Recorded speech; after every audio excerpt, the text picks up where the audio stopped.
হাসিনার নামে আবল তাবল মামলা দিয়েন না। 100 থেকে 500 বার ফাঁসি দেওয়ার মতো মামলা আছে। যে কাজগুলো করেছে এই হাসিনা এবং তার দোসররা, তাদের ধৈর্য ধরে এই দেশের মাটিতে বিচার করতে হবে। জিনিস পরিষ্কার করে বলি, আবল তাবল মামলা দিয়েন না। হাসিনার নামে 100 থেকে 500 বার ফাঁসি দেওয়ার মতো মামলা আছে। উল্টাপাল্টা মামলা দিয়েন না। হাসিনা যদি ভারতে পালায়, ভারতের সাথে বাংলাদেশের সরকারি এক্সট্রাডিশন ট্রিটি আছে যে ভারত থেকে আমরা তাকে নিয়ে আসতে পারি, কিন্তু ট্রিটির ভিতরে এইটাও লেখা আছে যে যেই আইনের আওতায় সাজাপ্রাপ্ত আসামি সেই আইন ভারতের আইনের সাথে মিলতে হবে। আপনারা যদি আজকে হাসিনার নামে বা যারা পালিয়ে যাচ্ছে তাদের নামে আবল তাবল কেস লাগান, তাইলে ওই যে এক্সট্রাডিশনের সময় আমরা আইনত একটা ঝঞ্ঝালে পড়ে যাব।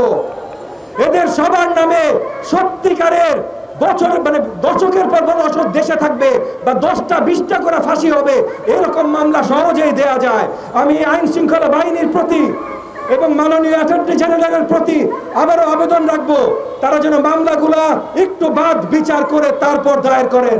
এবং এখন বাংলাদেশ ব্যাংকের দায়িত্বে যারা আছেন এবং অর্থ উপদেষ্টার প্রতি আমি আবেদন জানাচ্ছি, এই যে $150 বিলিয়ন প্লাস বাংলাদেশ থেকে গত 15 বছরে লুণ্ঠন হয়েছে, আমরা জানি কারা এই লুণ্ঠনের জন্য দায়ী।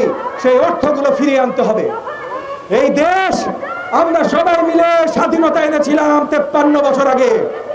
এই দেশ আমরা সবাই মিলে মুক্ত করেছি মাত্র 1 মাস আগে। এই দেশ আমাদের সবার। টেরোরিজম অ্যাক্ট যেটা করেছিল, অ্যান্টি টেরোরিজম অ্যাক্ট, এইটার আওতায় আওয়ামী লীগ এবং তার সব অঙ্গ সংগঠনকে নিষিদ্ধ ঘোষণার দাবি জানায়। প্রয়োজনে জাতীয়তাবাদী গণতান্ত্রিক আন্দোলন এনডিএম বাংলাদেশের কোর্টের কাছে যায় দাঁড়াবে, কিন্তু এইটা বাস্তবায়ন হইতে হবে। একই সাথে হাসিনা গত 15.5 বছরে যে তাণ্ডব ঘটিয়েছে এই দেশের মাটিতে, এইটা কোন ধরনের ইন্টারন্যাশনাল ক্রাইমের থেকে কম না। এই যে আওয়ামী সংগঠন, এই ফ্যাসিবাদ সংগঠন, এইটার বিরুদ্ধে আমরা ইন্টারন্যাশনাল ক্রিমিনাল কোর্টে যাব। ইন্টারন্যাশনাল ক্রিমিনাল কোর্ট যেই নুরেমবার্গ প্রিন্সিপালের উপরে তৈরি, সেইটা দ্বিতীয় বিশ্বযুদ্ধের পর হিটলারের সব সহচর, নাৎজি বাহিনীর সব সহচরদের বিচারের জন্য হয়েছিল। এইটা তৈরি হয়েছে হিউম্যান রাইটস বিরোধী, জনতা বিরোধী, জনগণ বিরোধী যেসব কর্মকাণ্ড হবে সেইগুলার বিশ্বব্যাপী বিচার করবার জন্য। হাসিনা গত 15.5 বছরে যে তাণ্ডব ঘটিয়েছে এই দেশের মাটিতে, এইটা কোন ধরনের ইন্টারন্যাশনাল ক্রাইমের থেকে কম না।